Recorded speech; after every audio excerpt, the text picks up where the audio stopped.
Good morning, dear friends. The news continues to be absolutely horrendous. And not just one main story, but many main stories of increasing brutality and lawlessness on the part of immigration agents. And. And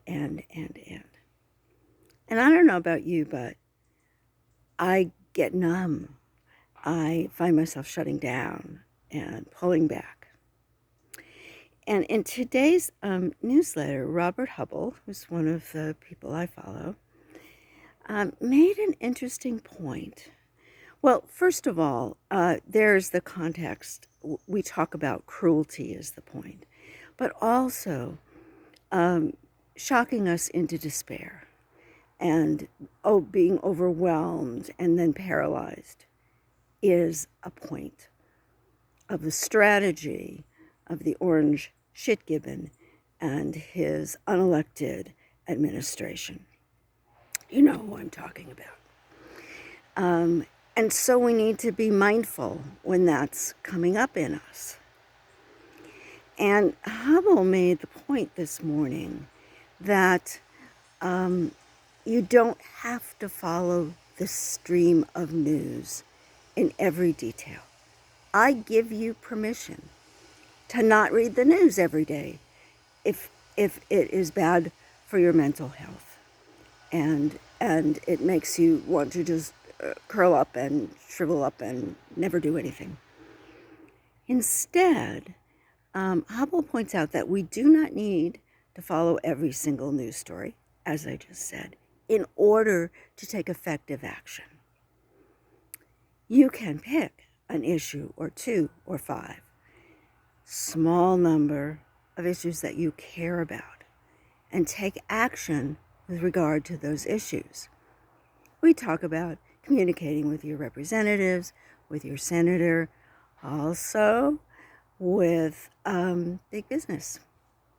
Look at what happened when a gazillion people canceled their subscriptions to Disney Plus after ABC pulled his show from the air. We have enormous power.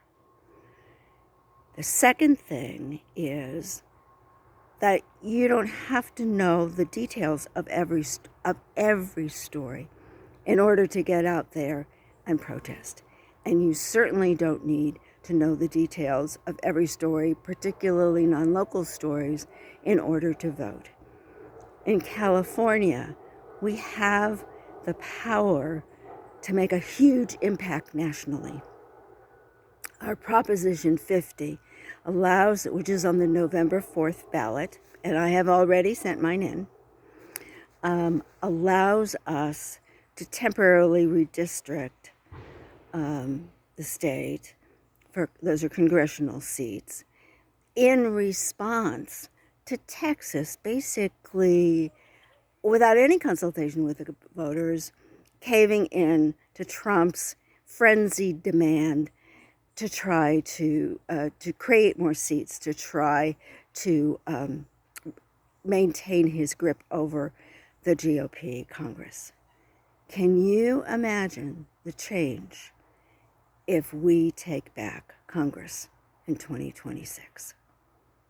That leads me to the third point, which is this is a long haul.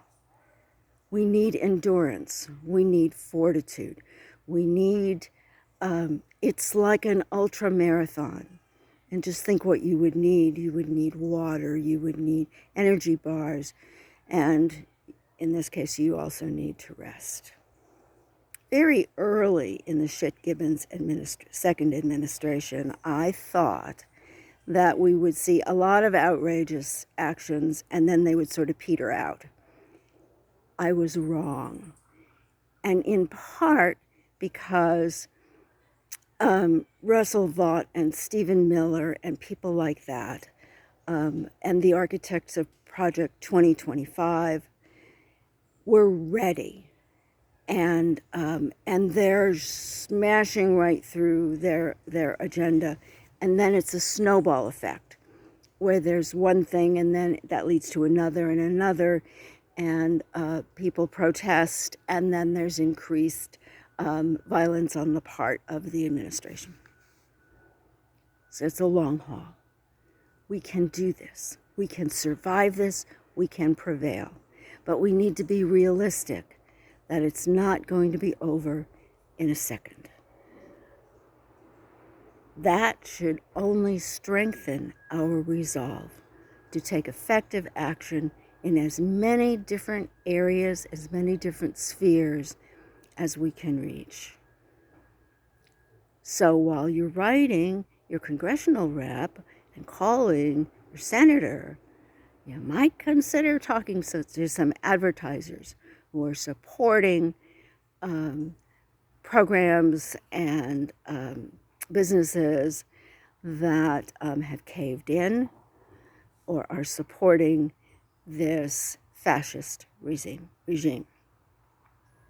That's it for today. I hope you enjoy the day and take care of yourselves.